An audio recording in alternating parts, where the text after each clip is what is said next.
Kai man buvo 17 metų ir aš pradėjau kurti elektroninę muziką ir galvojau, kur ją groti, o Lietuvoje tuo metu prasidedinėjo labai didelė ir įdomi elektroninių festivalių scena.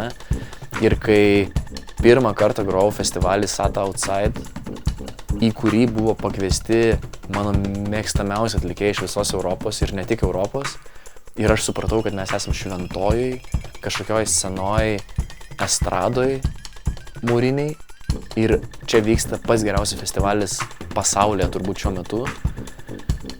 Aš negalėjau patikėti ir mane apima žiauriai didelis pasitenkinimas ir pagarba ir laimė, kad viskas vyksta Lietuvoje ir kad mes turim šitą, kad mes atėjom iki šito taško ir galim turėti tokį festivalį.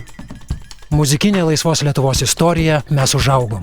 Kovo 10 Twinsbet arenoje.